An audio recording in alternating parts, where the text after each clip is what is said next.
Salut, bonjour à tous. Je viens ce matin, cet après-midi, je vous ramène une topologie que nous allons tous travailler dessus. Je vous ramène cette topologie sur le protocole propriétaire à Cisco qui est HSRP. Donc, aujourd'hui, nous travaillerons sur HSRP. Alors, nous devons d'abord comprendre c'est quoi HSRP. HSRP, c'est un protocole propriétaire à Cisco qui permet de garantir la haute disponibilité de la passerelle par défaut dans un réseau local. Donc, il permet la haute disponibilité de la passerelle par défaut dans un réseau local. Je prends un exemple simple. Imaginez que je n'ai pas toute cette partie. Donc, je fais c'est comme si je n'ai pas cette partie. Je n'ai que celle-là. Ce qui revient à dire que les utilisateurs, pour aller sur Internet, sortiront au niveau de ce switch de distribution. Donc, ça veut dire que si ce switch de distribution tombait en panne, c'est tout le réseau qui est down. Là, on peut dire cela. Donc, imaginez que je prenais un autre lien, je mettais Internet ici. Si il n'y a pas, par exemple, excusez-moi, si le lien Internet est down ou bien si l'équipement lui-même est down, ce qui revient à dire que tout le réseau ne sera plus fonctionnel. Pour remédier à ce problème, qu'est-ce qu'il faut faire? Pour remédier à ce problème, il faut ajouter un autre switch de distribution et créer ce qu'on appelle un routeur virtuel. Donc ce routeur virtuel sera créé entre mes deux switches de distribution. Ce qui ferait que si celui-là tombe en panne, donc il y aura d'abord un principe là, il y aura un principe d'active et de stand-by. Donc, qu'est-ce qui va se passer? Il y aura un switch qui sera actif et un switch qui sera en stand-by. Le switch qui sera actif sera sélectionné via les priorités données au niveau des configurations. Donc, le switch qui sera actif, c'est le switch qui sera fonctionnel dans notre architecture. Et si ce switch tombe en panne, par rapport aux configurations qui seront faites, il distribuera automatiquement. Donc, le routeur virtuel sera créé entre ces deux switch. Et qu'est-ce qui va se passer? Chaque 10 secondes, ces deux switches s'envoient ce qu'on appelle des messages hello. Donc celui-là, le standby envoie des messages hello au niveau du switch primaire pour voir s'il est toujours actif. S'il est down, le deuxième switch récupère la main et fait passer le trafic. Donc les utilisateurs ne sauront pas qu'il y a eu un problème au niveau de notre switch principal. Mais par contre, entre nous, les administrateurs réseau, on saura qu'il y a un problème. Donc, qu'est-ce qui va se passer? Les deux ne fonctionnent pas au même moment. Ça, là, on met pas en place la répartition des charges. Non, l'autre est actif, l'autre est en stand-by. Celui-là travaille, tout le trafic est redirigé vers ce switch. Et lorsqu'il tombe en panne, puisque les deux s'envoient des messages hello chaque 10 secondes, l'autre prend automatiquement la main. Tout en sachant que la passerelle, par défaut, reste toujours est toujours fonctionnel. Donc, la passerelle par défaut est créée. Donc, il y aura un routeur virtuel qui sera créé entre ces deux switches. Donc, c'est ce routeur virtuel qui sera la passerelle par défaut pour chaque VLAN ou de chaque sous-réseau. Donc, allons d'abord en théorie. Qu'est-ce qu'on peut dire? Qu'est-ce qu'on peut dire en théorie? Pour mieux faire comprendre les gens. Donc, ça, c'est ce genre d'architecture. Les architectures à 3 tiers, niveau distribution, accès, distribution, corps.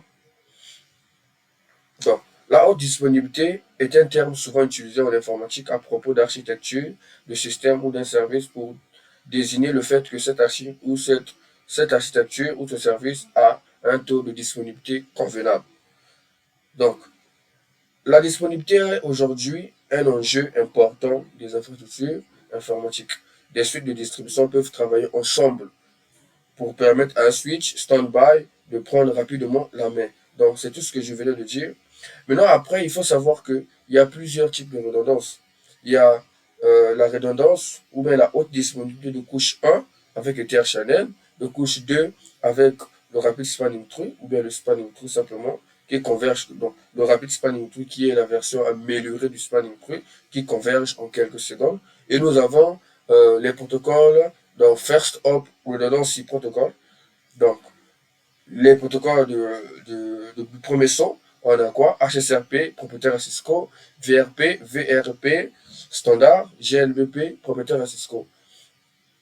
Donc, le but ici est toujours le même. Quand je viens même ici, au niveau du site créé par mon frère, Chevelin Guichot, que je salue.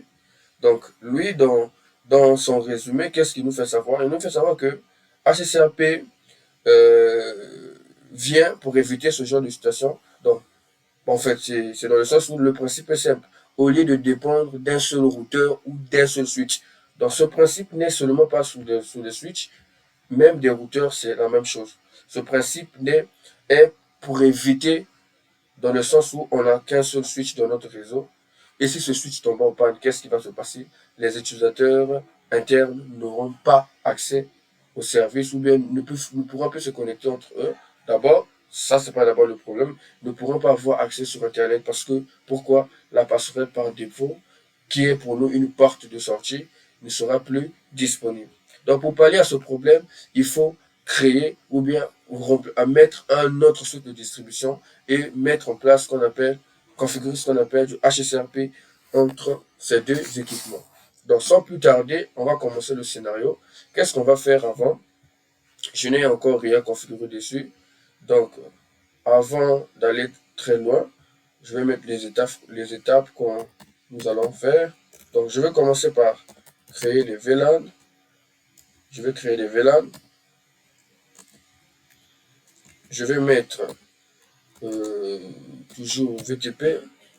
Je vais mettre les ports en trunk et accès.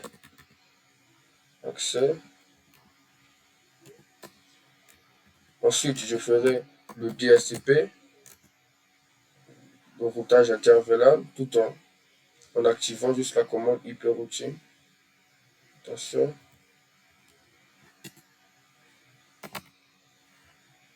DSCP.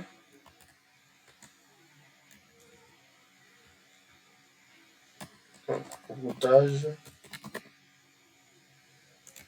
Et ensuite, nous finirons par HSRP. OK. Donc ça, ce sont des étapes que nous allons utiliser pour notre travail. Ça reste comme ça, c'est pas grave.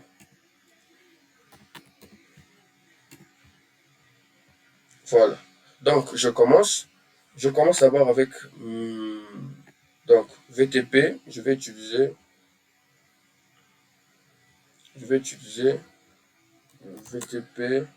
Donc, le domaine. Je mets simplement iconnect.com. Password. Je mets. Donc là, c'est pas le vif du sujet, mais c'est toujours important d'en parler. Ok, donc je vais commencer. Je suis au niveau de la distribution 1. Je viens au niveau de mon terminal. Distribution. Donc j'aurai combien de VLAN à créer? J'ai 3 VLAN à créer. J'ai le VLAN 10, le VLAN 20 et le VLAN 30. Et qu'est-ce que je fais? Je viens au niveau de ma distribution.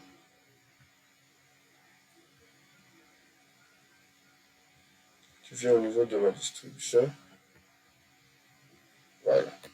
Enable. Conft. Donc je crée le VLAN 10, 20, 30. J'ai le VLAN 10 que je vais appeler IT.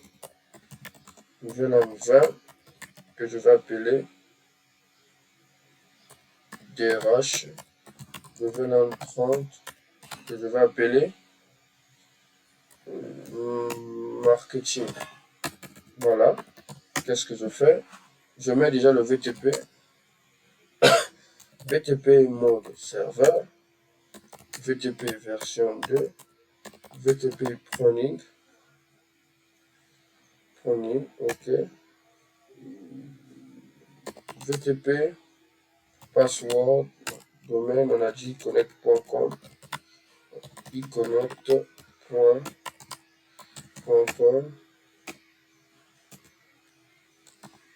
VTP password Cisco 1, 2, 3. Ok, je fais do show history,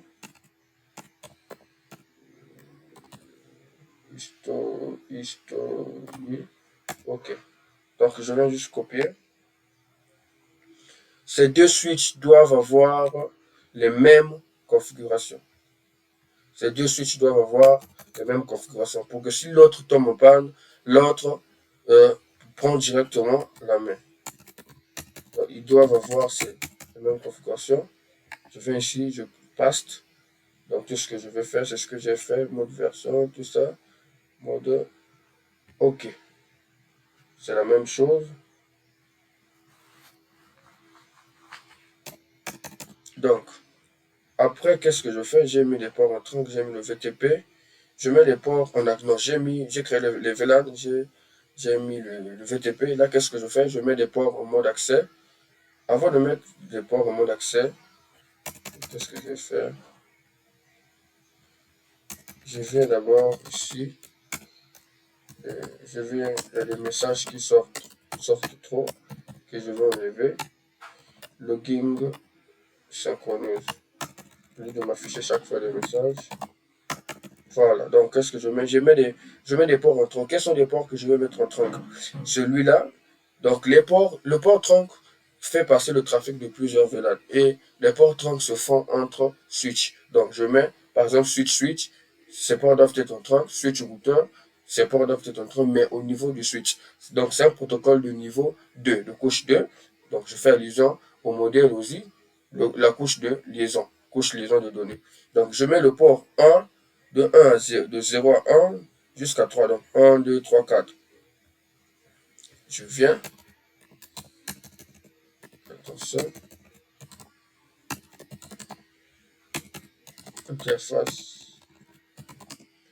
Interface orange.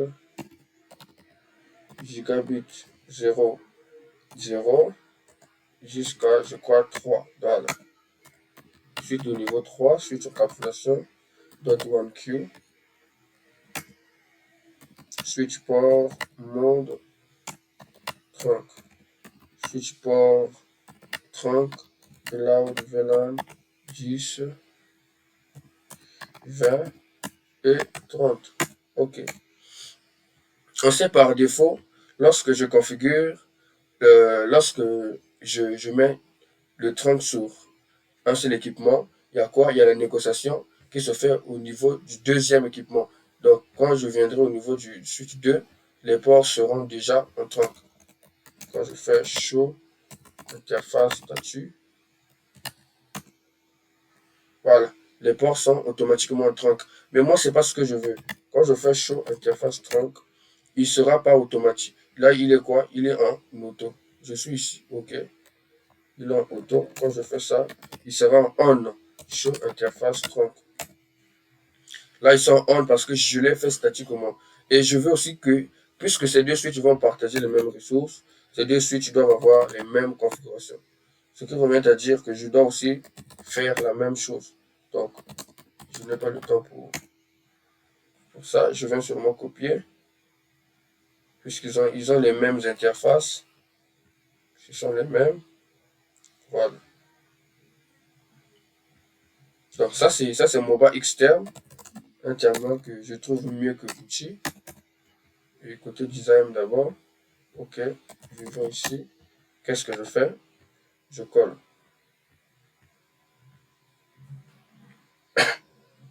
Je colle à ce niveau. OK. Je diminue un peu l'écriture pour que ça soit un peu mieux visible. Voilà. Qu'est-ce que je fais aussi? Je profite d'activer le spanning tree, mode rapide PVST. OK. Spanning tree, mode rapide PVST. OK. Donc actuellement, j'ai fini avec tout ce qui est niveau 2, niveau 3. Bon, je viens d'abord au niveau de mes switches. Qu'est-ce que je fais?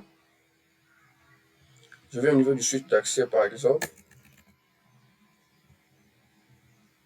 accès 1. Quand je fais show interface, je verrai que le trunk sera fait par défaut. Le trunk sera mis par défaut. Ils sont automatiques parce que ici là, il y a déjà mis, le trunk a été mis en place. Qu'est-ce que je fais? Je fais juste VTP mode client, VTP domaine iconic.com, domaine.com, VTP password, attention, password Cisco 1, 2, 3. Ok.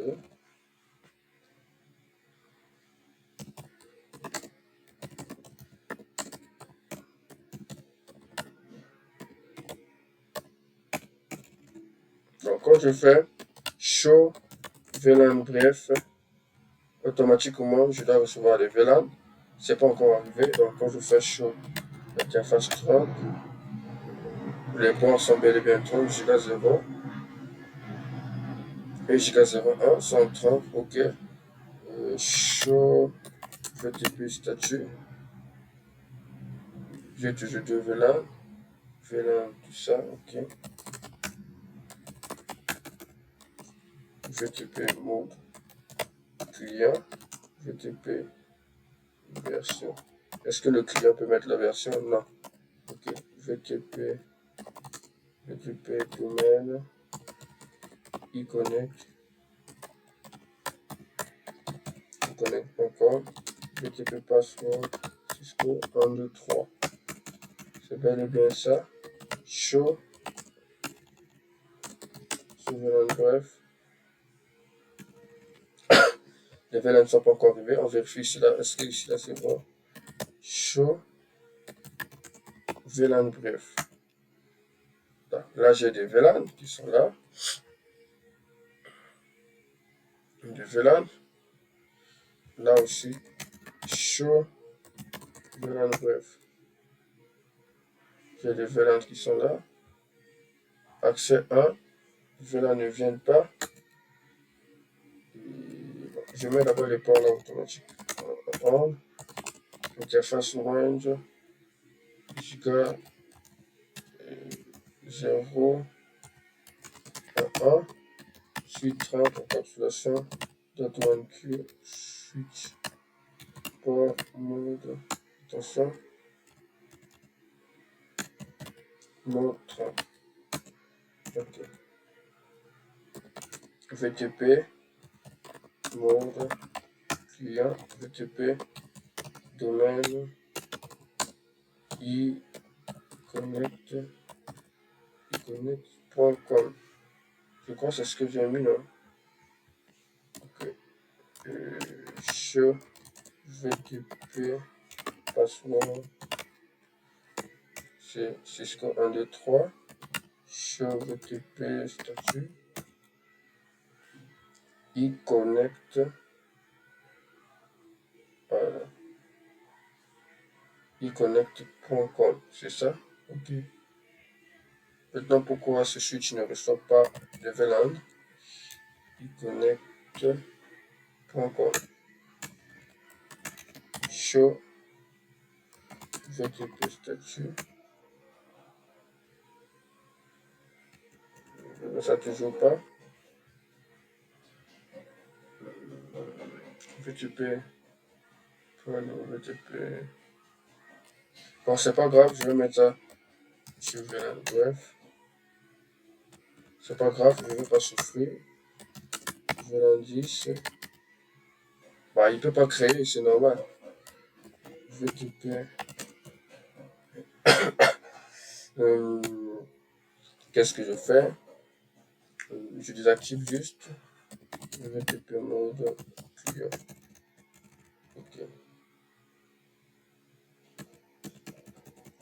Je sais pas pourquoi il refuse. Je viens d'avoir celui-là. Est-ce que ce sera la même chose? Accès 2. Profiter. VTP mode client. Quand je fais d'abord ça, Est-ce qu'il va prendre automatiquement des informations?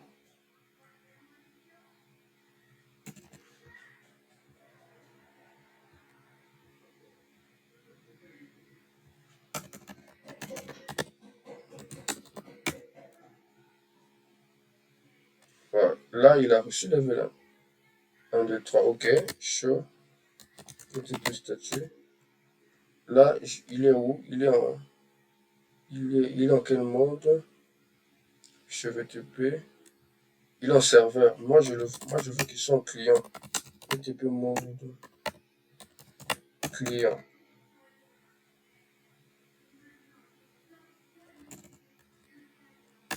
Show VTP statut. Ok. Là, il est en client. Donc là, je suis sur accès, sur le site d'accès. Il est en client. Je vais essayer de supprimer VLAN 10. Voilà. Je peux pas supprimer. Ok, c'est passé. C'est le campus du matériel. Donc, show VLAN bref. Là aussi, je vais avoir le même caprice. C'est pas grave. Qu'est-ce que je le mets dans VTP mode serveur. Voilà. Je le mets d'abord en serveur et je le mets show VTP statut. Il a reçu, il n'a pas encore reçu. Celui-là, j'ai pas vérifié ses ports 30. Show interface 30. Donc je couvre le temps parce que sinon on aura beaucoup de temps. Là aussi, je le configure manuellement. Interface sur 1 gigabit 0 1 suite 30 encapsulation .1 Q switch port mode 30. Ok, je le fais manuellement. Voilà, il est passé. Il est en on. Ok, VTP mode serveur. Do show VLAN bref. Pas encore. VTP mode serveur. VTP domaine econnect.com. VTP password.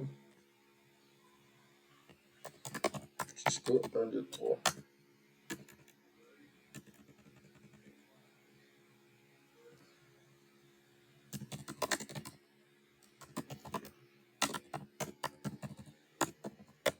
Login synchronie. Ok. Do show VLAN bref. Oh, pourquoi tu fais ça? Pourquoi tu fais ça? Show VTP statut. Je suis toujours à 5. Non valide. Donc je fais VTP mon client. VTP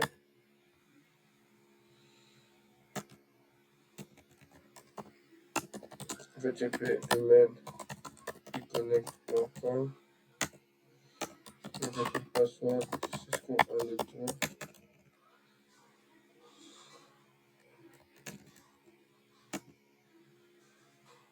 Bon, là c'est bon. Il est passé à 8. Il a pris les VLAN, donc show VLAN bref. Ok. Donc je profite d'activer le spanning tree pour mode rapide PVST. Je vais au niveau de celui-là. Accès 2.1.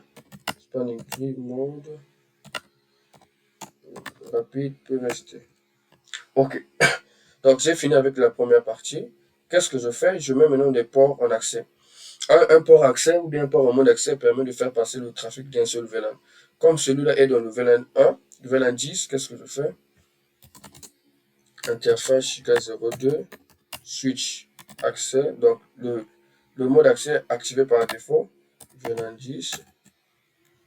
Son frère, je le mets dans le VLAN 20 et je viens à ce niveau. L'autre port, celui-là est le port Giga 2 est dans le VLAN 30. 003, c'est 2. Suite accès VLAN 30. Voilà.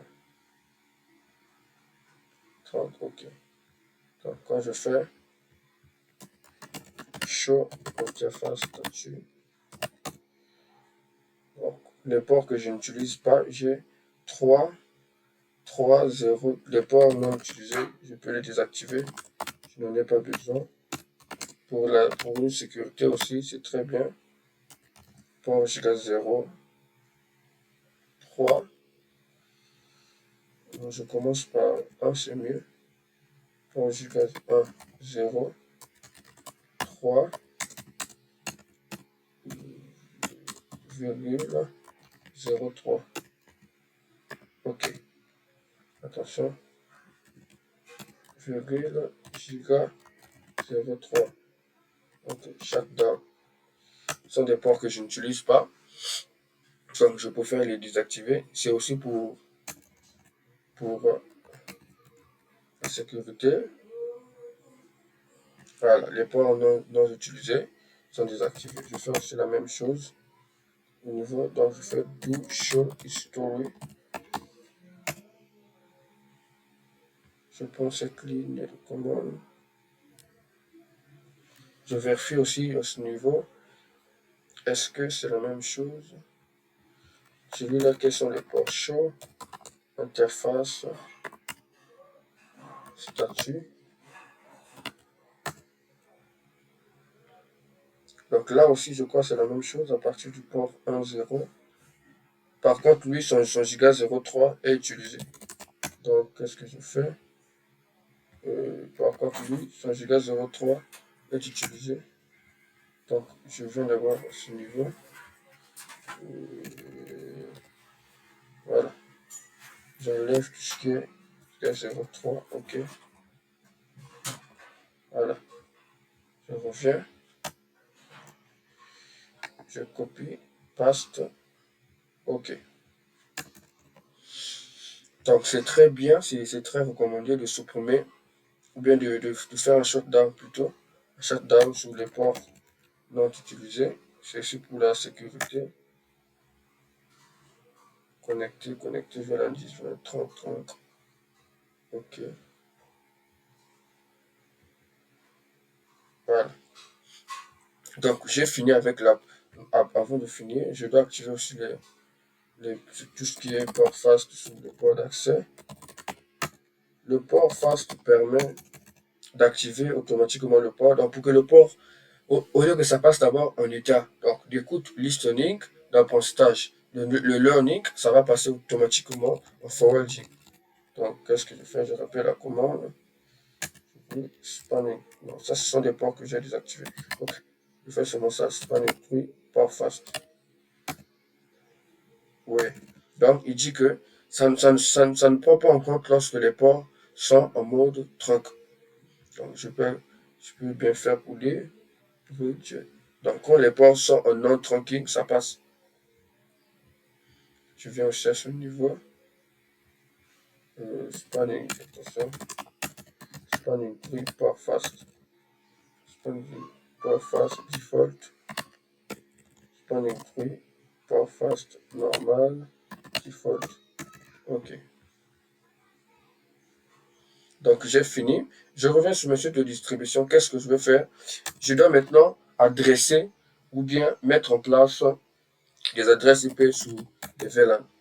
Par contre, il faut savoir que ces deux switches doivent être dans le même réseau.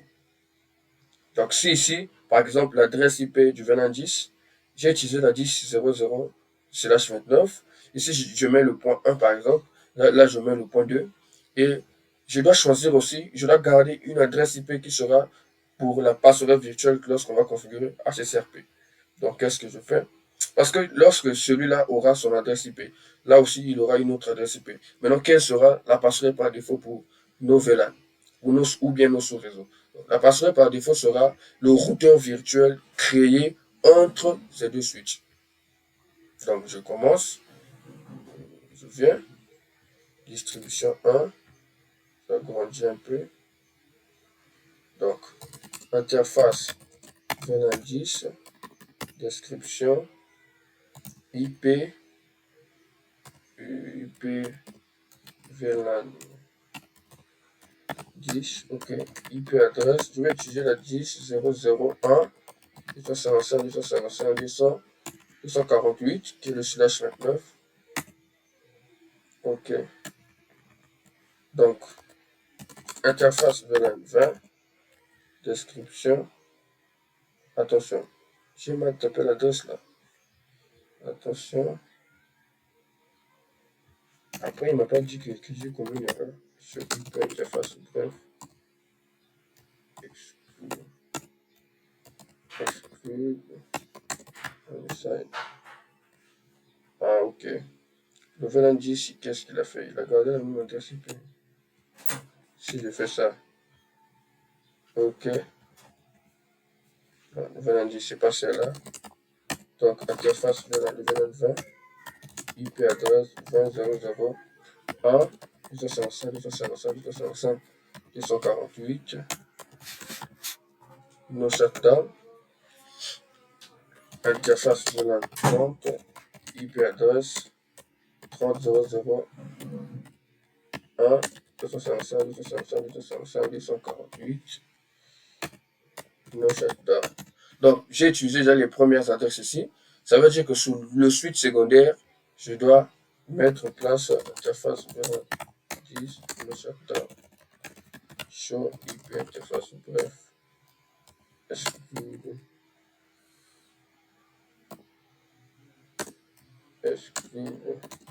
on essaye.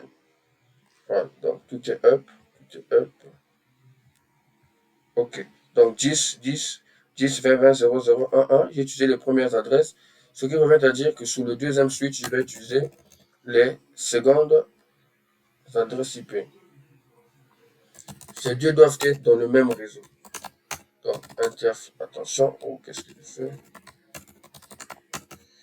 Interface VLAN 10, IP adresse 10.0.0.2, puisque là-bas j'ai déjà utilisé le point 1, 248,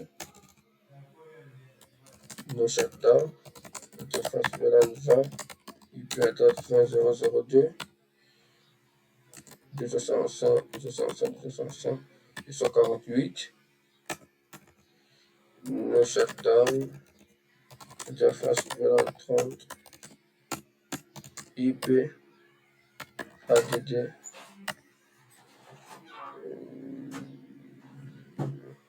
PADD 30.0.0.2, 265, 265, 265, 248.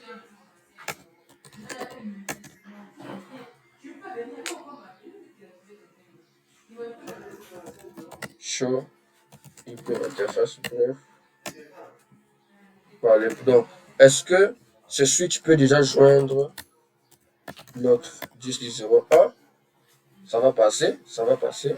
Voilà, donc les deux switches peuvent déjà se communiquer.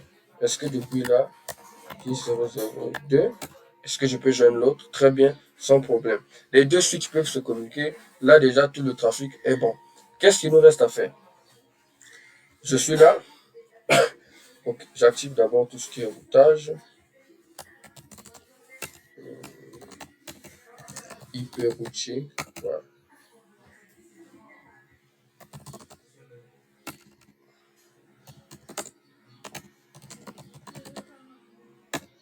Ok. Ensuite, qu'est-ce que je fais? J'ai déjà configuré, c'est bon. Donc, avant de mettre en place le DHCP, je vais mettre en place HSRP. Donc, ce HSRP va aller en rencontre avec le DHCP. Le DHCP. Qu'est-ce que je dois faire? Qu'est-ce que je dois faire ici? Ces deux switches sont dans le même réseau.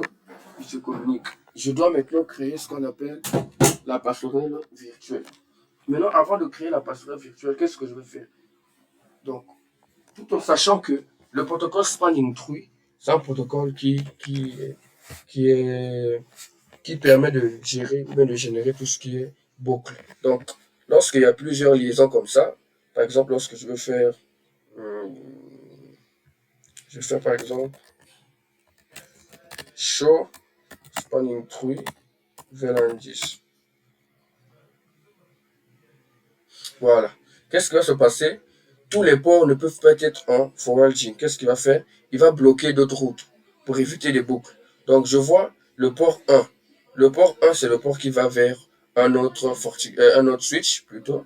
Il est bloqué, mais il va laisser celui-là ouvert. Donc, le forwarding, ça veut dire que lui, il fait passer les données. On peut même venir au niveau de ce switch, VLAN 10, là je suis sur le switch 2, je fais ici, show spanning tree, VLAN 10. VLAN 10, ouais, là je sais déjà que ça c'est le switch route, le switch route, donc c'est le switch auquel tous ces ports sont toujours en forwarding. Quand je vais mettre le VLAN 20, qu'est-ce qui va se passer? Attends, ça spanning tree, VLAN 20. Le OK. Donc, je comprends déjà que le switch bridge, c'est celui-là. Donc, pour éviter les boucles, je dois mettre les priorités. Avant de mettre les priorités, je vais aussi configurer Ether Channel vite fait sur ces deux ports pour que ces liaisons soient vues en une seule. Interface égale 0, 1 à 2. Je crois que c'est ça. Non, 0, 0 et 1. Channel groupe en mode actif. OK. Donc, je fais ça. Je reviens ici. Interface range giga 0 à 1. Channel group 1. Mode passif. Je fais show. Ether channel. Ether channel. Summary.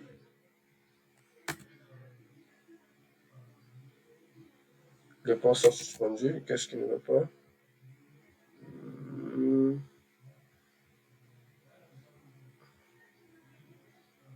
Ok, il va allumer les ports. Summary. Là, je dois voir la lettre P. Donc sur ce port, c'est bon. Ok, il y a un autre port qui vient de s'allumer. Je vais voir la lettre P. La lettre P, le grand P qui veut dire bande port channel. Donc tout fonctionne à merveille. Je viens au niveau de ce switch. Show Ether channel summary. C'est la même chose. Donc quand je reviens sur ce deuxième switch, quand je fais show spanning tree, VLAN 10,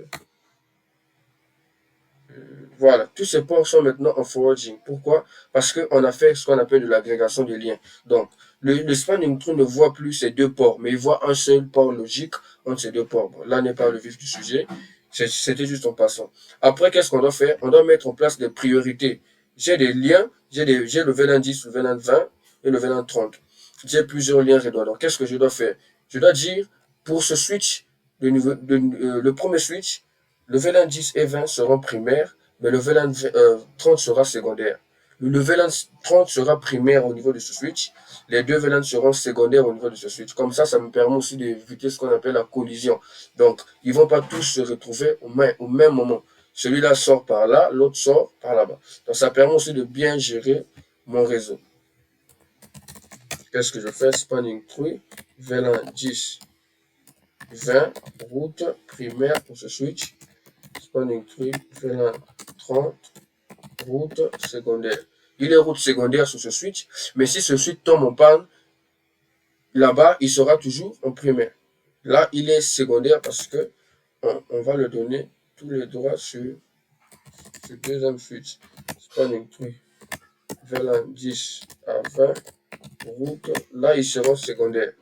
Spanning tree, VLAN 30, route primaire. Ok. J'ai fini. Qu'est-ce que je fais? Je mets maintenant en place le DHCP. Avant de mettre en place le DHCP, je configure maintenant le je configure HSRP. Donc, qu'est-ce que je fais? Interface VLAN 10. Standby 10. IP 10.0.0.6 par exemple. Donc, je prends la dernière adresse utilisable au niveau du /29. Ça, c'est la passerelle virtuelle qui doit être mise sur ces deux switches. Ça, c'est la passerelle virtuelle.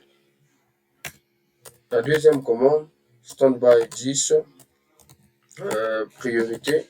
Donc, la priorité fera en sorte que sur ce switch, donc la priorité donne au switch ou bien au switch de mettre ce VLAN comme principal.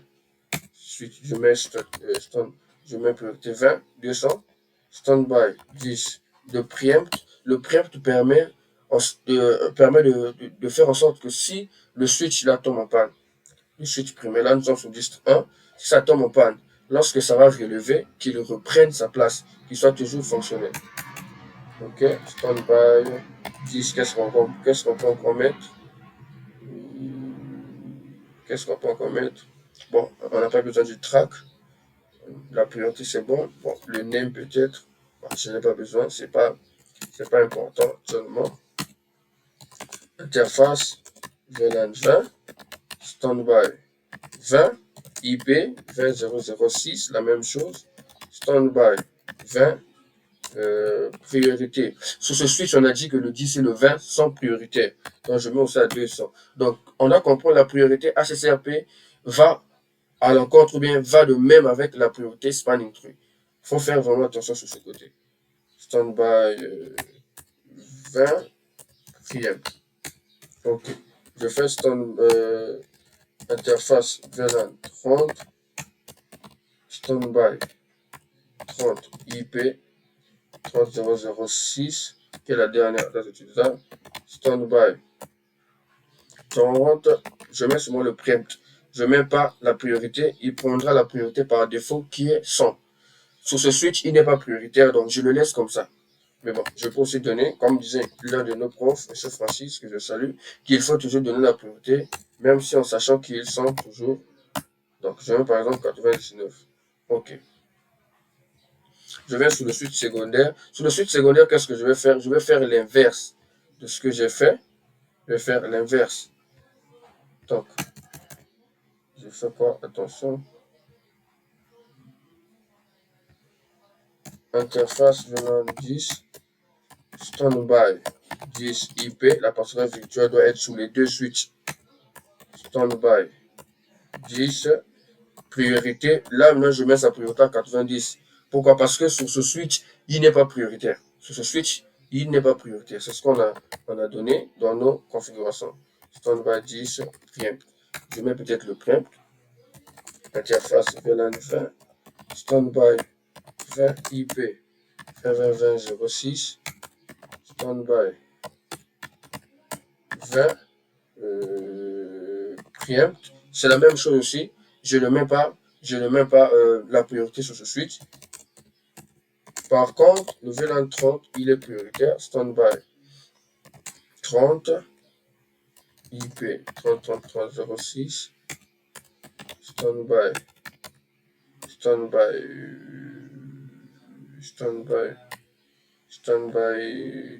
30 priorité. Lui, il est prioritaire. Je le mets à 200. Standby 30 preempt. OK. Maintenant, on va voir le comportement de ces deux. Comment ça va? Comment ils vont se comporter? Quand je fais show standby bref, je fais show standby bref, je dois faire ça sur ces deux switches. Show standby bref. Donc là, je vais agrandir. Il continue toujours. Là, il y a encore l'inconnu. Il a toujours cherché. Il cherche toujours.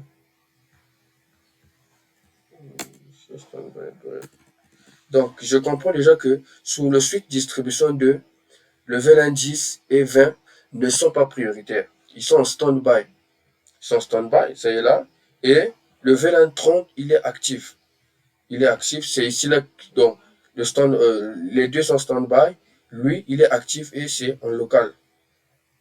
Il est en local.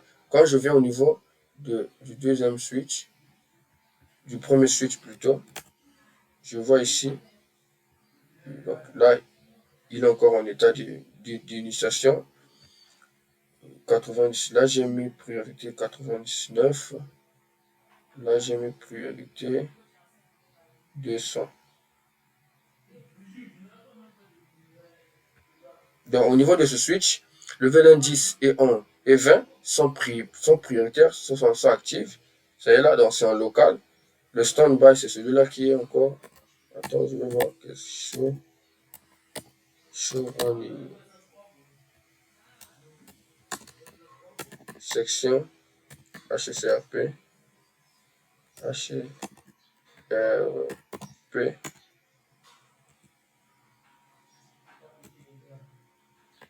On attend de voir pourquoi l'autre est toujours en stand-by. Il est inconnu. Voilà, là, il a déjà quand même trouvé. C'est lui en local, mais là, il reste inconnu. Groupe.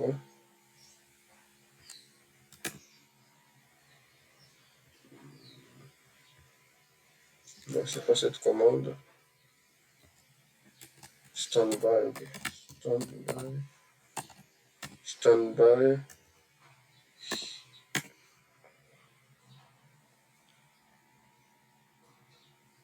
C'est standby. On attend.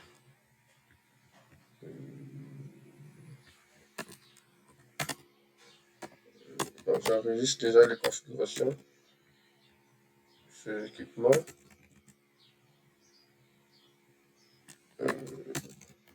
White.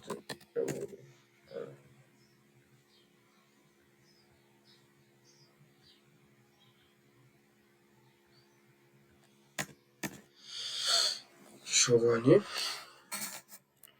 Donc, le VLAN 30, qu'est-ce que j'ai fait? Standby 30, IP 30. Bon, qu'est-ce que je vais faire? Je vais peut-être faire ceci. Standby 30. Et priorité 100. Je mets d'abord la priorité à 100. Je vais donner les mêmes priorités sur les deux switches. Donc, je fais d'abord la show running.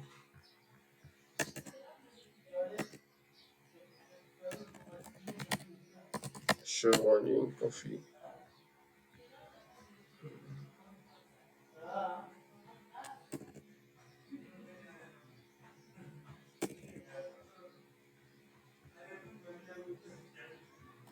On attend, on attend.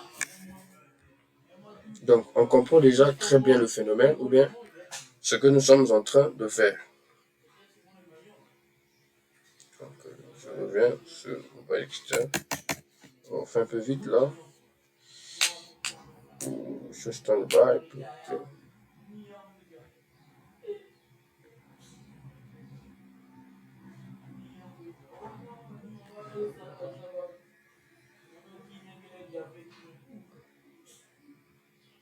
Là, je sens mes PC. Donc, puisqu'on n'a pas encore fait le DHCP, je vais revenir ici plus tard. Voilà, je mets du temps comme ça. Pourquoi? Donc, celui-là, il est déjà rentré. On va chercher ce que nous sommes en train de chercher. Donc, celui-là, on a mis la priorité est plus élevée. Donc, il est secondaire. Là, la priorité est moins élevée. OK.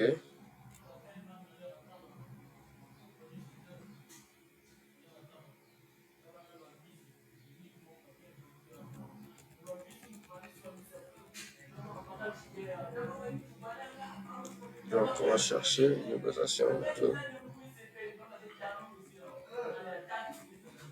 OK. Là, je suis au niveau du... Excusez-moi, du switch 1. Ah, il est en shutdown. OK. Je vois. Donc, il faut c'est toujours très bien de faire du troubleshooting. Toujours très bien de faire du troubleshooting. Ça permet de gérer certains problèmes.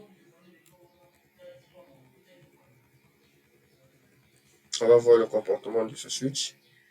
Là, je suis au niveau du deuxième switch. Qu'est-ce qu'il me dit? Là, il est up. Donc, si je comprends bien, show standby, bref. Donc, le local, il trouve. Donc là, je suis au niveau du deuxième switch. C'est le standby qui est l'autre qui ne trouve pas parce que il est inconnu, tout simplement parce qu'il est désactivé. Qu'est-ce que je veux faire? OK. Interface VLAN. Donc tout le monde peut configurer. Tout le monde ne pourra pas dépanner. En tout cas, c'est très important. No shutdown.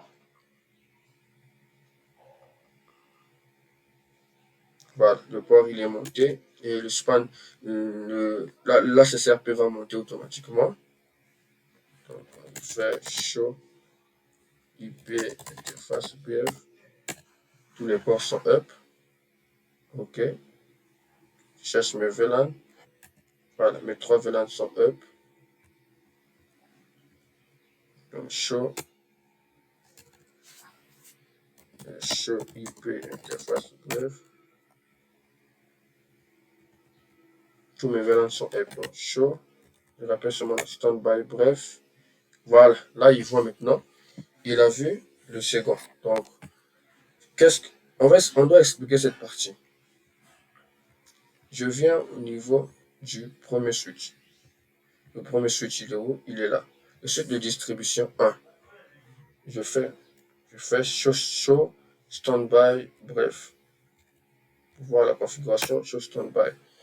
Qu'est-ce qu'il me dit? Le groupe, tout ça est OK. Sur ce switch, on a donné comme priorité le VLAN 10 et 20. Ils sont actifs et le standby, c'est le VLAN 30. C'est vice-versa au niveau du deuxième switch. Donc l'adresse IP du standby du VLAN 10 sont là, 10.0.0.2 qui est l'autre switch.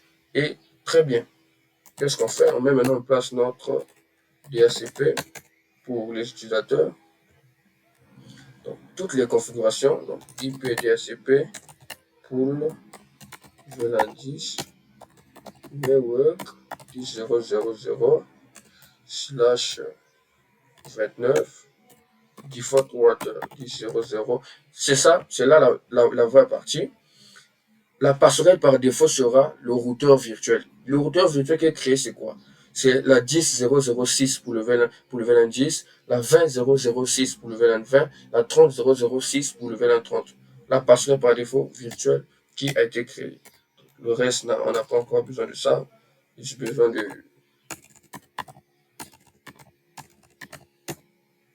network.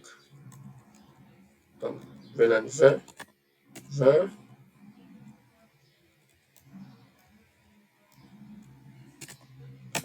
Ok, je ne suis pas obligé de taper les commandes. 30.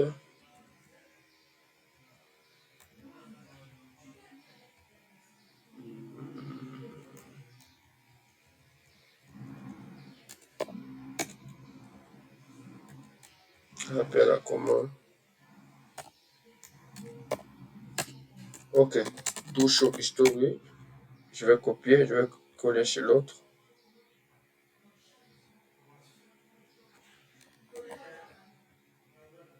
Donc, je viens à ce niveau. Je fais quoi? Paste.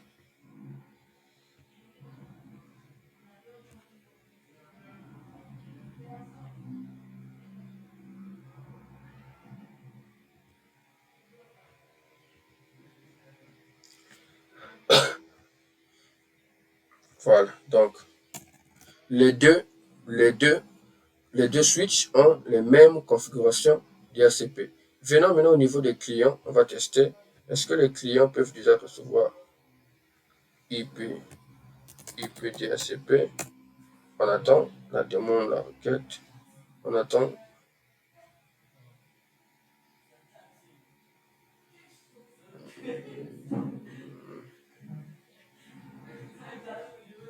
IP par exemple le serveur. On relance, voilà. Donc la demande, l'offre, la requête et tout est bon. Donc ça c'est le VLAN 20. Il a reçu la 20.0.0.3 puisque 1, 2 a été déjà pris. Les deux premières adresses ont été déjà utilisées. Je viens ici, je fais la même chose. DHCP, IP DHCP ou DHCP, c'est la même chose. OK, la demande, l'offre, la requête. OK, le VLAN 10. Et enfin, je crois que c'est le VLAN 3. Il y a un qui manque. Voilà. DHCP. Donc, on sait que tout, il peut déjà, donc ça c'est le VLAN 20. Il peut même faire show IP. Vous allez voir, ça c'est le VLAN 20. Est-ce que le VLAN 20 peut déjà joindre le VLAN 10? Ça c'est le routage inter-VLAN. Très bien, sans problème. Le scénario que nous allons faire, c'est on va essayer de joindre le routeur virtuel créé. Donc, ils ont comme passerelle, eux tous, le point 6.6.6.6. Donc, j'ai lancé un ping étendu vers Internet. Ça, c'est le VLAN 20, 10.0.0.6, ça, c'est le VLAN 10 plutôt. Moins T. La connexion, ça passe toujours. Donc, ça passe. Ça passe. Ping. Ça, c'est quel VLAN? Celui-là, on arrive à joindre le serveur. OK. C'est le VLAN 30, si je ne me trompe pas. Voilà. Ping, ta passerelle par défaut. Donc, un ping étendu. Avant d'aller très loin, je reviens d'abord sur mes switches. On va voir quelque chose. Quand je fais show IP DSP banding, je vois que le VLAN, donc les deux switches sont jumelés. Le VLAN, au niveau du premier switch, le VLAN 10, donc celui-là a reçu cette adresse, la 10.0.0.3. Ça, c'est son adresse MAC, tout est là. Le VLAN 30 a reçu. Quand je viens aussi au niveau du switch, dans le deuxième switch, show, attention, show, IP DSP banding. Voilà. Les mêmes adresses IP sont aussi au niveau de ce switch. Donc les deux switches sont jumelés et ont une même passerelle par défaut.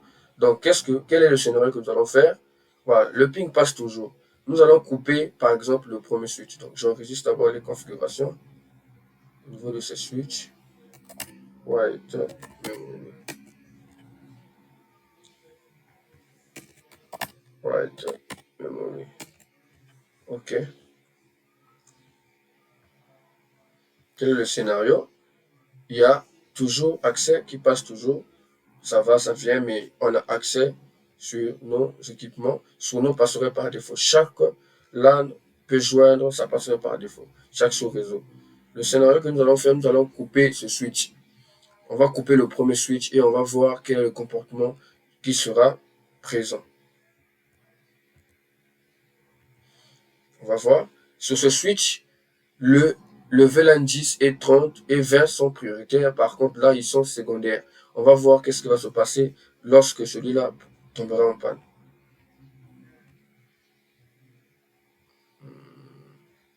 Pourquoi ça met du temps? Donc, le VLAN 10 peut joindre, ça passerait par défaut. Le VLAN 20 peut joindre, ça passerait par défaut.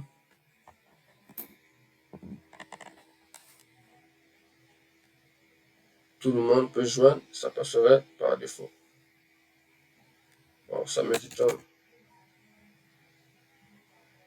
Ok, là déjà c'est bon. Ça c'est pour le VLAN 10. Ça c'est pour le switch 2. Voilà. Le scénario que nous allons faire, nous allons éteindre ce switch. Je viens ici, stop. Je l'éteins. Il va même changer de couleur. Voilà. Il va changer de couleur. Il est down. Je reviens sur le switch. Il perd la connexion. On va voir. Puisque là, il n'est pas primaire. Ça, c'est quel VLAN? Le VLAN 10. Je vois le VLAN 30. Le VLAN 30, par contre, lui, il est toujours fonctionnel parce que il n'était pas prioritaire sur ce switch. Il était secondaire. Donc, on va voir comment les autres vont se comporter. On attend. Donc, je viens au niveau du switch 2. Switch 2. Voilà. Là, je vois déjà show. Standby, bref. OK.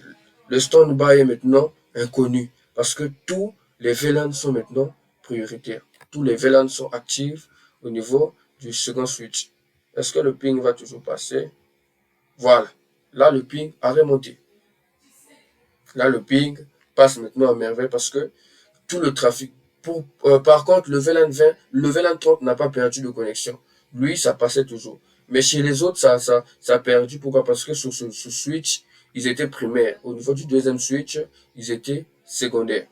Donc, j'espère que pour aujourd'hui, ça a été bon. Je vous remercie.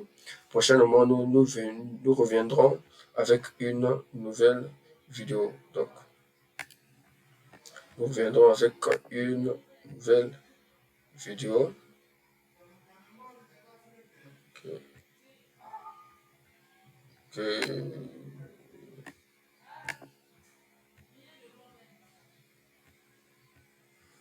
Ok, ok. Pause live. Voilà. Ok. Que Dieu vous garde, en tout cas. Merci beaucoup.